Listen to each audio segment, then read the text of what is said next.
Assalamualaikum warahmatullahi wabarakatuh. Hari ini kita sudah memasuki tematik tema yang kedua. Pembelajaran pertama dan kedua akan kita bahas pada pertemuan hari ini.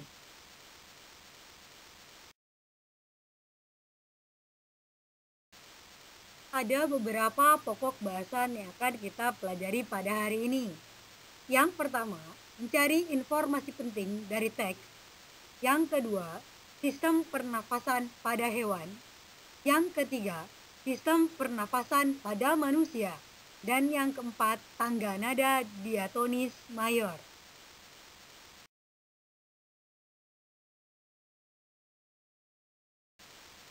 Informasi adalah sekumpulan fakta yang menggambarkan sebuah peristiwa atau kejadian tertentu. Informasi dapat membuat seseorang mengetahui atau memahami sesuatu hal. Salah satu cara memperoleh informasi adalah dengan membaca teks secara cermat. Setelah membaca, informasi dapat diperoleh dari jawaban pertanyaan-pertanyaan yang menggunakan kata tanya. Selain itu, kita dapat membuat pengelompokan untuk setiap pertanyaan dengan cara membuat sebuah peta pikiran. Peta pikiran adalah suatu cara menyajikan informasi yang kita peroleh dari teks dalam bentuk diagram.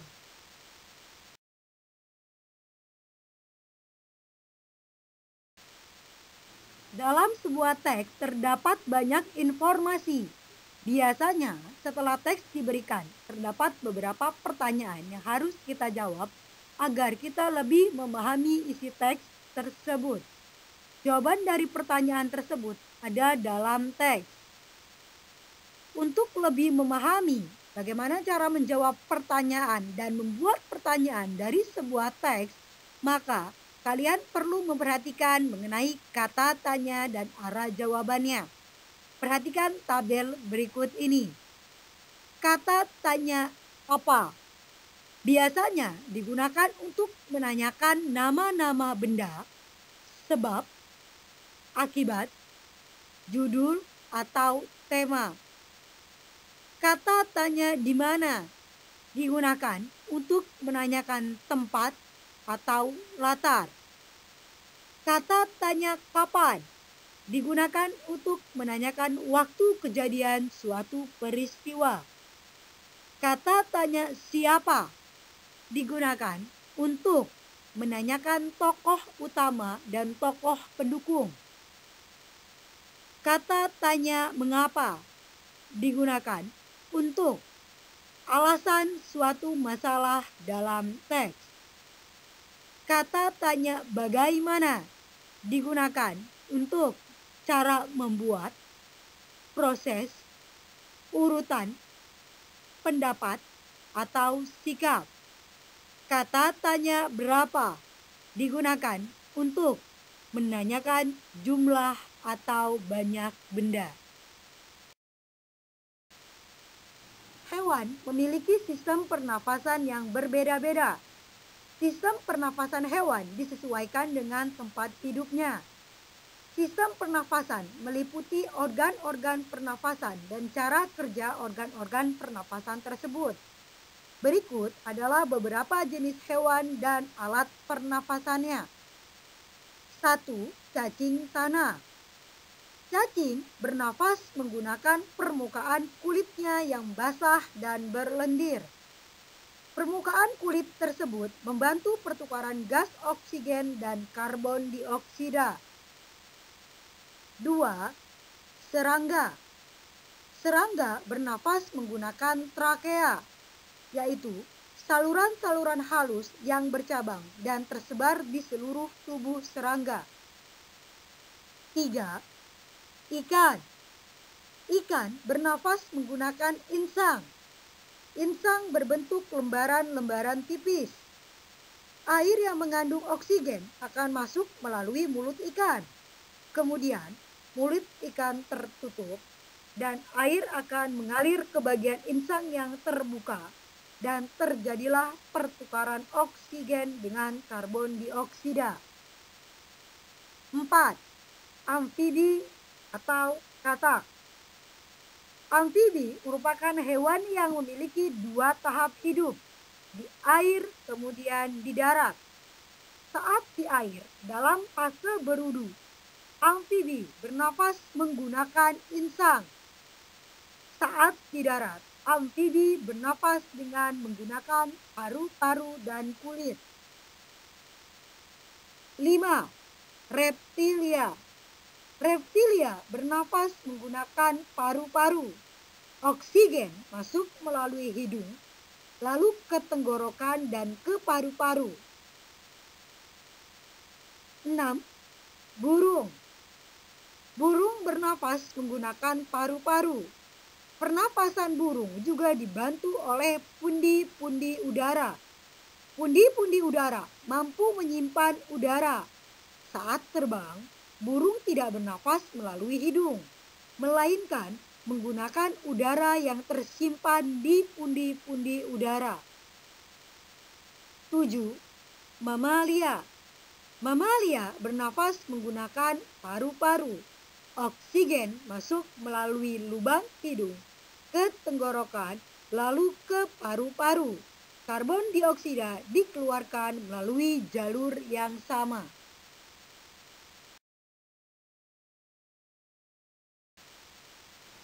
Selain hewan, manusia juga memiliki sistem pernapasan tersendiri. Secara sederhana, bernafas adalah proses menghirup oksigen dan mengeluarkan karbon dioksida. Alat-alat pernapasan pada manusia terdiri dari hidung, faring, laring, trakea, dan paru-paru. Hidung. Hidung merupakan tempat masuknya udara. Selain sebagai tempat masuknya udara, hidung juga berfungsi untuk menyaring debu dan kotoran. Debu dan kotoran disaring oleh rambut hidung.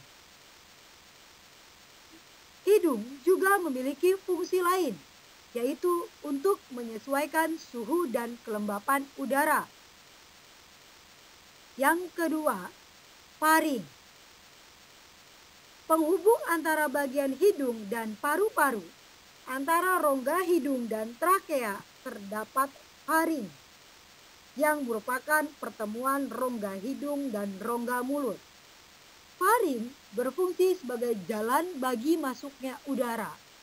Selain itu, pada faring terdapat ruang getar untuk menghasilkan suara. Setelah dari faring, udara bergerak menuju laring. Di laring inilah udara menggetarkan pita suara. Udara kemudian bergerak ke trakea. Trakea. Di trakea terjadi penyaringan kembali udara yang masuk. Jadi penyaringan udara terjadi secara dua kali, di hidung dan di trakea. Selain itu, trakea memiliki fungsi untuk mengantarkan udara ke paru-paru. Paru-paru. Paru-paru terdiri dari 3 bagian, yaitu bronkus, yang merupakan cabang dari trakea. Kemudian bronchiolus, yang merupakan cabang dari bronkus. Dan yang ketiga, alveolus, yang berfungsi sebagai tempat pertukaran oksigen dan karbon dioksida.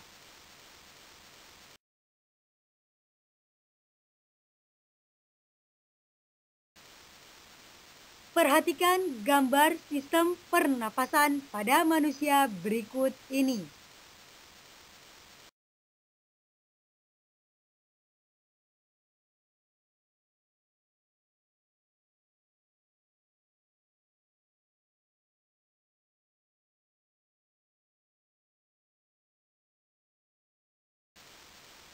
Tangga nada merupakan urutan nada yang disusun secara berjenjang.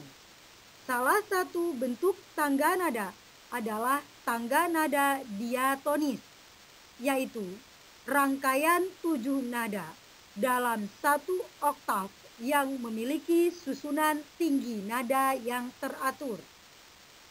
Tangga nada diatonis terbagi menjadi tangga nada diatonis mayor dan tangga nada diatonis minor. Pada materi ini, kita akan membahas lebih lanjut tentang tangga nada diatonis mayor.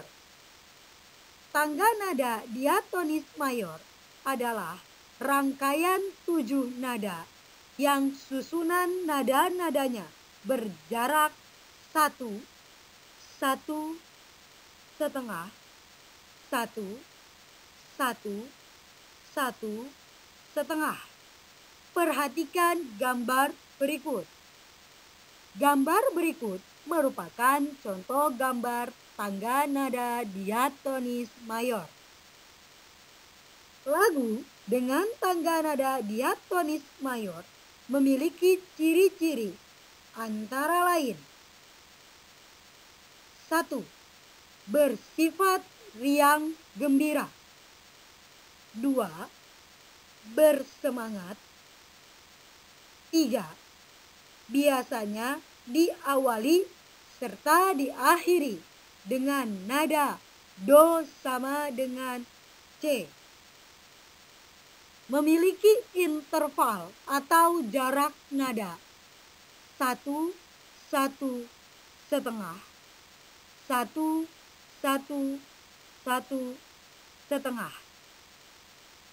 Contoh lagu diatonis mayor adalah Hari Merdeka, Garuda Pancasila, Halo Halo Bandung, Maju Tak Gentar, Dari Sabang Sampai Merauke, Indonesia Raya, dan lain-lain.